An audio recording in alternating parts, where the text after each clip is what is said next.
First of all, I want to say how proud I am of the team and the coaching staff and how hard we work, and how hard our guys played. And I also thank our fan base. Our nation showed up and did a great job. Student body, Red Coat marching band, everybody did their part, did everything that we could have asked. Real proud of them. Probably as sick as I've ever been after a loss. I'm as sick about any call that I made. It came to deciding to split the kick at the end. Basically give them enough field position, enough opportunity to get position kick, to get the kick. Not a good decision there. But a lot of heroic play by our players. Even to the very end, Ray Drew blasting through and blocking an extra point to put us in position to win in overtime because he just cared enough. And it would have been a very, that would have been a glorious way to end it for him, a senior. The drive prior, that's it, Mason throwing a touchdown pass. Would have been a heroic way for him to finish his regular season between the hedges, his last game between the hedges. A lot of moments that would have been great, but as it turned out, Georgia Tech found a way to win it, and got to give them credit. Coach, can you talk a little bit about the rationale on squibbing versus kicking deep? Obviously, they have a good well, if you kick deep, then there's a chance they can set up a return and take it to the house. If you squib it, it's hard to get a touchdown on the kick, but your squib does tend to end up giving them more field position. That's the difference. I mean, if you kick deep and the team sets up a beautiful return, takes it to the house, then there's a bad decision there. But we've been covering kicks pretty good, and Marshall does a good job of getting the thing up and getting our guys in position to make tackles, and we did all day. So obviously hindsight is helpful, but I should have let him kick it deep and go cover the thing, and then see what happened from there. Mark, 3 times on the one, not getting points, that had to really hurt. 2 fumbles, and then after the fake field goal down the one, you didn't score. Yeah, we like you say, fumbled it away a couple times, and then had to end up kicking the field goal because we couldn't knock it in. It was great goal line defense by them. And then they're down on the goal line, and figuring they may knock it in, and we ripped the ball out and score a TD on that. So it was kind of an unusual day down there inside the 2 or 3 yard line.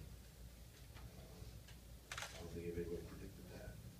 Mark, can you talk about the emotions of the last 24 hours versus last night and then today? Well, obviously we would have loved to have been playing for the SEC championship, but that's not the feeling that we're dealing with now. We're just dealing with the loss of that game, the loss of a game where guys fought their hearts out. Seniors here in the last game here and all that kind of thing. That's the thing that hurts the most. Mark, after the squib kick, they're not in field goal range, and Thomas doesn't have that long scramble. Do you know what the defense was there and what happened to allow him that much room?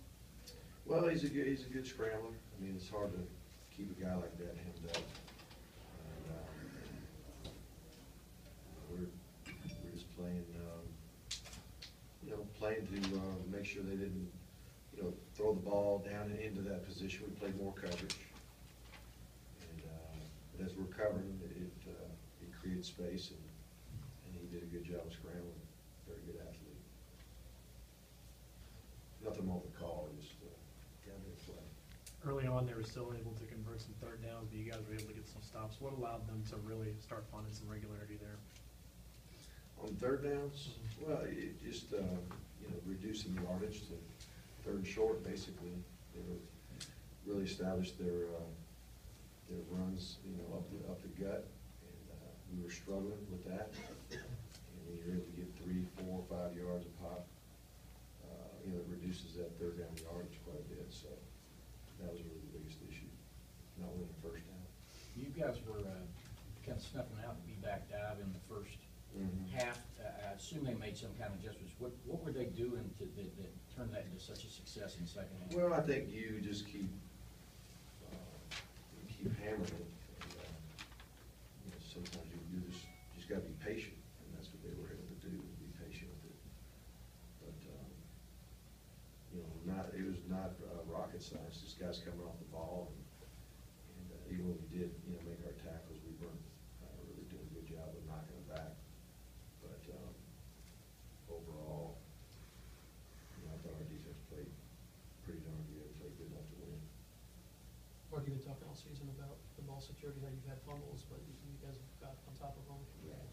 Obviously, that switched up in the first half today. Did you think that the way that you guys, had the lead there at the end of the fourth quarter, or before that you guys responded well to that adversity? We did. I mean, our guys do normally have good ball security, and but there's fumbles. I mean, every American fumbles, and from time to time, our fumbles were really at inopportune times, obviously. But as we didn't get those points early on, and we did find ourselves in a fourth quarter battle, I thought our guys battled extremely well. Even after their kickoff that we didn't feel well and get a stop, and all of a sudden we got a chance to go win it. And the guys, put our team in position to win at that point. So defense got the stop when we absolutely had to, and the offense, went down the field and stuck it in there. Fortunately, there were just too many ticks on the clock, and they made the plays they had to make. For a little bit there, it looked like it was going to be a Hudson Mason touchdown pass to beat Tech to end his career at Samford. Right. How tough of a swing was it for it to end up in an Well, interception? I just feel bad for Hudson, because it should have been.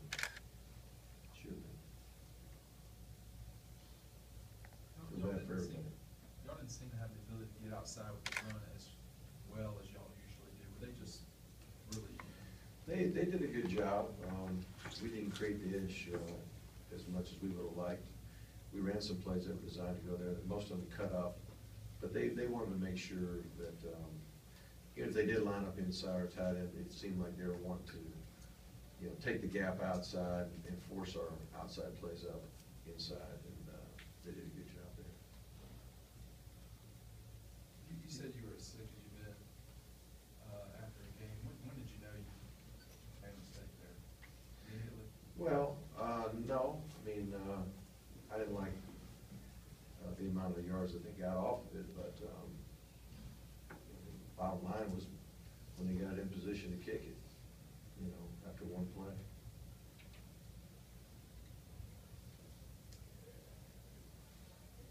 Mark, you haven't had too much time this week. You have Bullet Prep coming off the loss to Tech. Is it hard to capture these guys and get them, ready again for another game? Well, right now, we just have to, we got a time here where we're gonna, the guys are just gonna spend most of their time finishing up this semester, school-wise. We won't start practicing right away. We'll be running, lifting, things like that, but they gotta finish this academic semester. And our coach will be out on the road recruiting and, trying to get this class in position to finish it well. And then there'll be, we're gonna sit down and decide really when we want to have the bowl practices. And a lot will depend on which bowl game we go to and the date of it. Is part of your deflation knowing that despite not getting in the SEC championship game, all indications were you had some pretty good bowl possibilities right there that you're You know, I'm sure as I reflect on everything, that'll come up too, but I'm just mostly disappointed